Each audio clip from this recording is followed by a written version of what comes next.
हम भगवान के हैं और भगवान हमारे हैं। इस बात को समझाते हुए पूज्य स्वामी रामसुख दास जी कहते हैं कि श्रीमद् भगवद गीता में भगवान कहते हैं, ममैवांशो जीवलोके जीवभूतः सनातनः मनः षष्ठानि इंद्रियाणि प्रकृतिस्थानि कर्षति। अर्थात इस संसार में जीव बना हुआ आत्मा स्वयं मेरा ही सनातन अंश है, परंतु वह प्रकृति में स्थित मन और पांचों इंद्रियों को आकर्षित करता है, अर्थात उनको अपना मान लेता है। जैसे किसी पिता का कोई पुत्र होता है, उससे भी विलक्षण हम भगवान के पुत्र हैं, परंतु हमने भगवान को अपना न मानकर प्रकृति में स्थित शरीर, इंद्रियां, मन, बुद्धि को अपना मान लिया। यही सारा बंधन है। इसके सिवाय और कोई बंधन नहीं है। जैसे शरीर में माता पिता दोनों का अंश है, ऐसे हमारे अंदर भगवान और प्रकृति दोनों का अंश नहीं है। हम केवल भगवान के अंश हैं। मम एव अंशः। भगवान का अंश होने से हम भगवान में ही स्थित हैं, पर हमने प्रकृति में स्थित शरीर को अपना मान लिया। यही हमारी गलती है। प्रकृति का अंश तो प्रकृति में ही स्थित रहा, हम ही अपने अंशी भगवान से विमुख हो गए। जड़ तो सपूत ही रहा, हम ही कपूत हो गए। अनंत ब्रह्मांडों में अनंत वस्तुएं हैं, पर कोई भी वस्तु हमारी नहीं है, हमें निहाल करने वाली नहीं है। अनंत ब्रह्मांडों का राज्य भी मिल जाए तो भी उससे हमें कोई लाभ होने वाला नहीं है। जो वस्तु हमारी है ही नहीं, वह हमें निहाल कैसे कर सकती है? कर ही नहीं सकती। हम जिसके अंश हैं, जो वास्तव में हमारा है, वही हमें तार सकता है, हमें निहाल कर सकता है। हम परमात्मा के अंश हैं और चेतन, मल रहित, निर्मल तथा सहज सुख राशि हैं। रामचरितमानस में गोस्वामी तुलसीदास जी ने कहा है, ईश्वर अंश जीव अविनाशी, चेतन अमल सहज सुख राशि। हम किसी भी योनि में चले जाएं तो भी वैसे के वैसे ही चेतन अमल सहज सुख राशि रहेंगे। ऊंच नीच योनियों में जन्म लेने के कारण गुणों का संग पैदा होता है। कारणम गुण संगोस्य सदसद योनि जन्मसु। सत्वगुण के संग से ऊर्ध्व गति होती है, रजोगुण के संग से मध्य गति होती है और तमोगुण के संग से अधोगति होती है। तात्पर्य हुआ कि गुणों के साथ संबंध होने से, अर्थात शरीर, इंद्रियां, मन, बुद्धि के साथ संबंध मानने से ही जन्म मरण होता है। इसलिए साधक को आज ही इसी समय यह स्वीकार कर लेना चाहिए कि हमारा संबंध तो केवल परमात्मा के साथ ही है। हम साक्षात परमात्मा के अंश हैं और परमात्मा में ही रहते हैं। फिर मुक्त होने में कोई संदेह नहीं है, क्योंकि हमने असली बात पकड़ ली। हमारे पास जो वस्तु है, जो योग्यता है, जो बल है, वह सब तो संसार का है और संसार के लिए ही है। हम परमात्मा के हैं और परमात्मा के लिए हैं। पृथ्वी, जल, अग्नि, वायु, आकाश, मन, बुद्धि और अहम, ये सब अपरा प्रकृति हैं और जीव रूप से बने हुए हम परा प्रकृति हैं। हमारा संबंध परमात्मा के साथ है शरीर के साथ नहीं। शरीर अपरा प्रकृति है।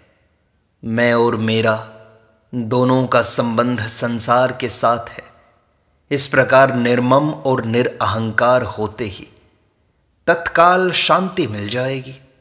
निर्ममो निरअहंकारः स शांतिमधिगच्छति। हमारा वास्तव में कुछ नहीं है।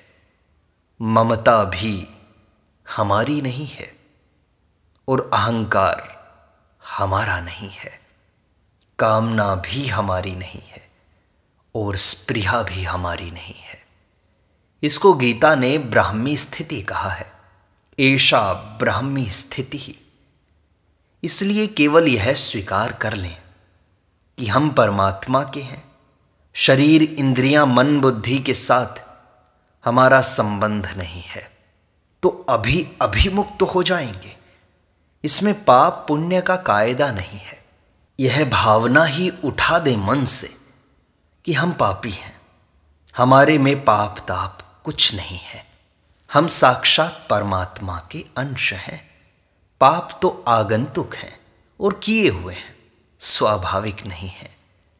परंतु हम स्वाभाविक चेतन अमल सहज सुख राशि हैं। इतना ही हमें जानना है। पाप पैदा और नष्ट होने वाली वस्तु है। हम पैदा और नष्ट होने वाली वस्तु नहीं हैं। हम सदा परमात्मा के साथ हैं और परमात्मा सदा हमारे साथ हैं। हम पापी हैं तो परमात्मा के साथ हैं, पुण्यात्मा हैं तो परमात्मा के साथ हैं। हम अच्छे हैं तो परमात्मा के साथ हैं, मंदे हैं तो परमात्मा के साथ हैं। हमारे में न पाप है न पुण्य, न अच्छा है न मंदा। अभी हमें अनुभव न हो तो भी हम परमात्मा के साथ ही हैं। कितना ही बड़ा पापी हो, रोजाना जानवरों को काटने वाला कसाई हो, तो भी वह परमात्मा का अंश ही है। हम साक्षात परमात्मा के अंश हैं। पाप पुण्य हमें छूते ही नहीं, हम तक पहुंचते ही नहीं। इस बात को ठीक समझ लें तो इतने से मुक्ति हो जाएगी। शरीर तो संसार का है और जन्मता मरता रहता है, पर हम वही रहते हैं। भूतग्रामः स एवायम् भूत्वा भूत्वा प्रलीयते। संसार के साथ शरीर की एकता है, हमारी बिल्कुल नहीं। समस्त पाप ताप शरीर के साथ है, हमारे साथ नहीं। हम संपूर्ण पाप पुण्यों से, शुभ अशुभ कर्मों से अलग हैं। बस इतनी सी बात मान लें, हम केवल परमात्मा के हैं। यह एकदम सच्ची बात है। इसको मानने मात्र से मुक्ति हो जाएगी, क्योंकि मान्यता से ही बंधन होता है और मान्यता से ही मुक्ति होती है। हम भगवान के हैं, इस बात को अगर हम भूल जाएं तो भी यह बात वैसी की वैसे ही रहेगी। कारण कि भूलना या ना भूलना हमारी बुद्धि में है, हमारे अंदर नहीं, आत्मा में नहीं। हमारा संबंध तो न भूल के साथ है न याद के साथ है। हम तो वैसे के वैसे हैं, चेतन अमल सहज सुख राशि। हमारे में क्या भूलना क्या याद करना। हम चेतन हैं और सत्व रज तम तीनों गुण जड़ हैं। हम इन गुणों के साथ संबंध जोड़ते हैं, तभी ये गुण हमें बांधते हैं। अगर हम गुणों को न पकड़ें तो ये कुछ नहीं करेंगे। हम स्वयं चेतन तथा असंग होते हुए भी जड़ को पकड़ लेते हैं, तभी फंसते हैं। हम न पकड़ें तो गुण प्रकृति में ही रहेंगे, प्रकृति स्थानी, हमारे पास नहीं आएंगे। इसमें किंचित मात्र भी संदेह नहीं है। अगर हम गुणों का साथ न दें तो ये हमारा बाल बांका नहीं कर सकते। इनमें ताकत ही नहीं है। हमारे लाखों जन्मों के कैसे ही कर्म हों, सब प्रभु को अपना मानते ही नष्ट हो जाते हैं। पुराने पाप नष्ट हो जाएंगे और नया पाप होगा नहीं। कारण कि पाप कर्म तभी होता है जब हम संसार को अपना मानते हैं, उससे कुछ चाहते हैं। अगर संसार को अपना न मानकर, उससे कुछ न चाहकर भगवान को अपना मान लें तो इसी क्षण अनंत जन्मों के पाप छूट जाएंगे। भगवान अपने हैं, यह बार बार कहने की आवश्यकता नहीं है। जैसे माँ को हम अपना मान लेते हैं तो इसको बार बार कहना नहीं पड़ता। माँ तो अपनी बनी हुई है, पर भगवान अपने बने हुए नहीं हैं। माँ के पेट में आए, उसका दूध पिया है, तब माँ बनी है, परंतु भगवान पहले से सदा से अपने हैं और सदा अपने रहेंगे। संसार का कोई भी संबंध रहने वाला नहीं है। अभी मर जाएं तो सभी विषय, सभी संबंध नष्ट हो जाएंगे और मिटता वही है जो नहीं होता और टिकता वही है जो होता है। टिकने वाली बात को हम पकड़ लें, उधर दृष्टि कर लें, बस इतना ही हमारा काम है, मुख्य काम है। हम भगवान के हैं, भगवान हमारे हैं। शरीर संसार का है, संसार शरीर का है। हमारी और परमात्मा की एकता है, शरीर और संसार की एकता है। इसको संतों ने सत्संग कहा है। सत का संग करना, सत को स्वीकार करना सत्संग है। सत्संग करें तो कोई बंधन है ही नहीं। हमारा संबंध शरीर संसार के साथ है ही नहीं। यह बात मान लें तो इससे बड़ा कोई काम है ही नहीं। हजारों लाखों आदमियों को भोजन कराएं तो वह भी इसके बराबर नहीं हो सकता। हम सदा से शरीर से अलग हैं, इसमें कोई संदेह नहीं है। हमने अपने को शरीर संसार के साथ एक मान रखा है। इस गलत धारणा को हमें छोड़ना है। इसको छोड़ दें तो इसी क्षण अभी मुक्त हो जाएंगे। हमसे भूल यही होती है कि संसार के जो संबंध रहने वाले नहीं हैं उनको तो हम अपना मान लेते हैं, और जो संबंध सदा रहने वाला है उसको मानते ही नहीं। जिससे बंधन होता है उसको तो मान लेते हैं, और जिससे मुक्ति होती है उसको मानते ही नहीं। संसार का कोई भी संबंध रहने वाला नहीं है। कितना ही जोर लगा लें, संसार का संबंध रख सकते ही नहीं। इसी तरह कितना ही जोर लगा लें, भगवान का संबंध तोड़ सकते ही नहीं। भगवान में भी ताकत नहीं है कि वे हमसे संबंध तोड़ दें। वे सर्वसमर्थ होते हुए भी हमें छोड़ने में असमर्थ हैं। मैं भगवान का हूं, इसका चिंतन करने की आवश्यकता नहीं है। यह बात चिंतन के अधीन नहीं है, अपितु मानने के अधीन है। जैसे यह खंबा है तो अब इसमें चिंतन क्या करें भाई? दो और दो चार ही होते हैं, क्या सोचें इसमें? हम भगवान के हैं, यह सच्ची बात है। सच्ची बात को मान लें तो निहाल हो जाएंगे। अगर शरीर के साथ हमारा संबंध होता तो शरीर के बदलने पर हम भी बदल जाते, पर शरीर बदलता है, हम वही रहते हैं। शरीर बालक, जवान और बूढ़ा होता है, हम बालक, जवान और बूढ़े नहीं होते। हम शरीर भी नहीं हैं और शरीर वाले भी नहीं हैं। हम शरीर से अलग हैं और शरीर हमसे अलग है। शरीर से अलग होने से ही हम एक शरीर को छोड़ते हैं और दूसरे शरीर को धारण करते हैं। हम साक्षात परमात्मा के अंश हैं। यह एकदम सच्ची, पक्की और सिद्धांत की बात है। इसलिए हमें आज ही सुनना, पढ़ना, सीखना ये सब बंद कर देना चाहिए यदि काम नहीं आता तो, और जानना और मानना आरंभ कर देना चाहिए। अनंत ब्रह्मांडों में एक भी वस्तु अपनी नहीं है। यहाँ तक कि ये शरीर, इंद्रियां, मन, बुद्धि भी अपने नहीं हैं, यह जानना है। और केवल भगवान ही अपने हैं, ये मानना है। सुनने, पढ़ने, सीखने आदि से हम विद्वान बन सकते हैं, वक्ता बन सकते हैं, लेखक बन सकते हैं, पर हमारा बंधन ज्यों का त्यों रहेगा।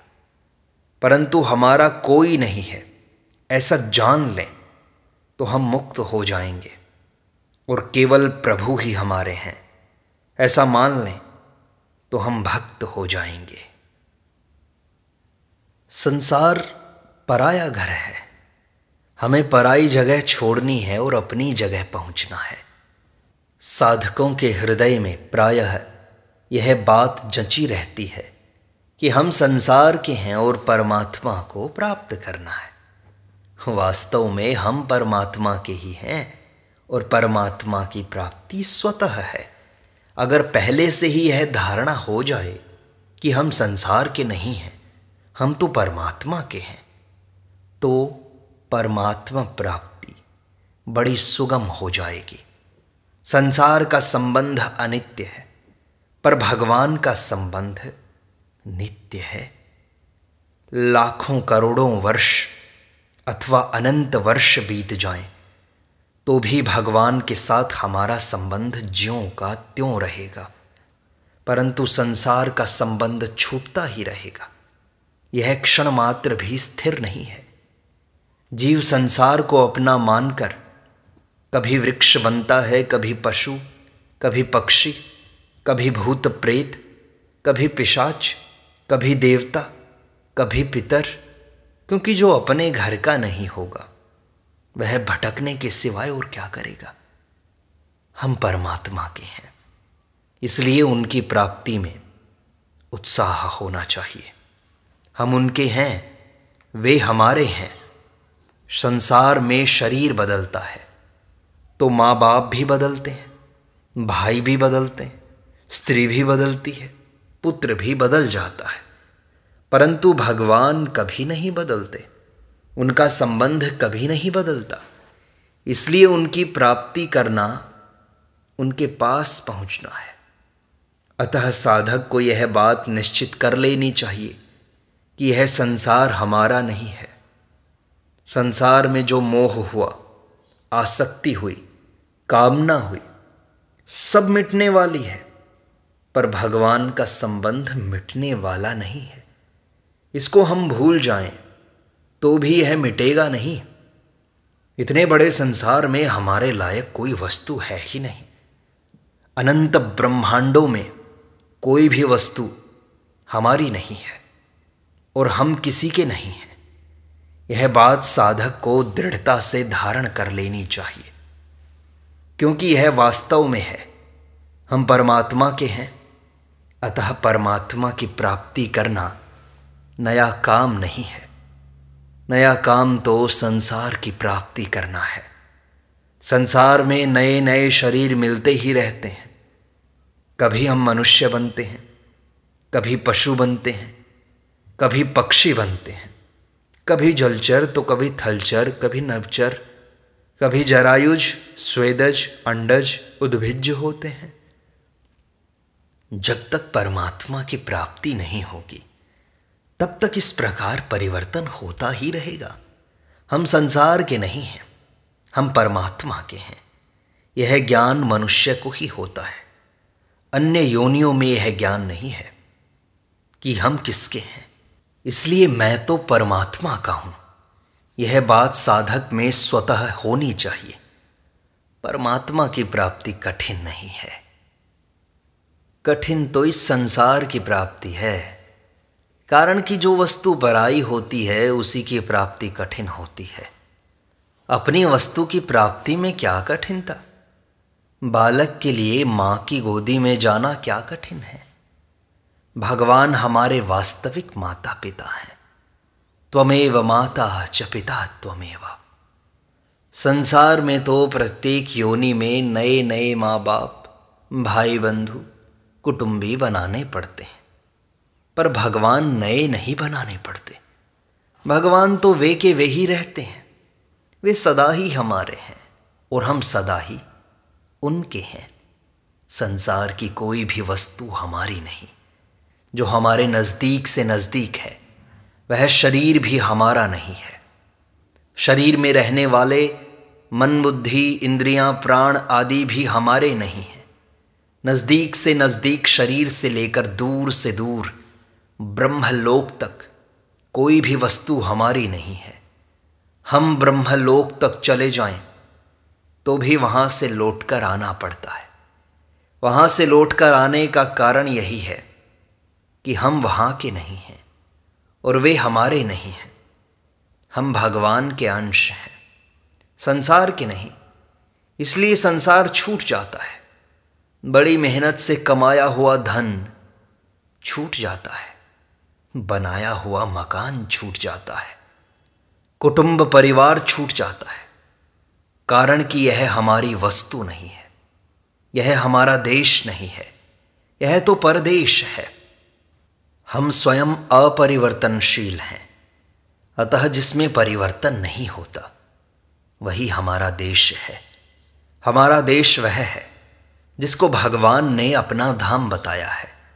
भगवान श्रीमद् भगवद गीता में कहते हैं, न तद्भासयते सूर्यो न शशांको न पावकः यद्गत्वा न निवर्तन्ते तद्धामा परमं मम। अर्थात उस परम पद को न सूर्य, न चंद्र और न अग्नि ही प्रकाशित कर सकती है। और जिसको प्राप्त होकर जीव लौटकर संसार में नहीं आते वही मेरा धाम है। जो भगवान का धाम है वही हमारा धाम है। हम उस धाम के हैं, यहाँ के नहीं हैं। यहाँ तो हम आए हैं। आया हुआ आदमी कब तक रहेगा? मुसाफिर कितने दिन ठहरेगा? जब तक हम अपने असली धाम में नहीं जाएंगे तब तक हमारी मुसाफिरी चलती ही रहेगी, मिटेगी नहीं। संसार में अपना कोई नहीं है, केवल भगवान और उनके भक्त, ये दो ही अपने हैं। इन दोनों की बात हमें माननी चाहिए। भगवान कहते हैं ममई वांशो जीवलोके और भक्त कहते हैं ईश्वर अंश जीव अविनाशी। परंतु अपने को संसार का मानकर हम ठगे गए। अनादिकाल से भगवान के होते हुए भी हम ठगाई में आकर संसार के बन गए और अपने असली घर को भूल गए। इसलिए गंभीरता पूर्वक विचार करना चाहिए कि हम किस घर के हैं। हमारी जाति और शरीर संसार की जाति परस्पर मिलती नहीं। हम अविनाशी हैं और शरीर संसार नाशवान है। हम अपरिवर्तनशील हैं और शरीर संसार निरंतर बदलने वाले हैं। हमारी जाति तो भगवान के साथ मिलती है। हम भगवान की जाति के हैं और भगवान हमारी जाति के हैं। हम भगवान की बिरादरी के हैं, हम संसार के नहीं हैं। इस प्रकार सत्संग का यह भाग संपूर्णता को प्राप्त होता है। शेष अगले अंक में।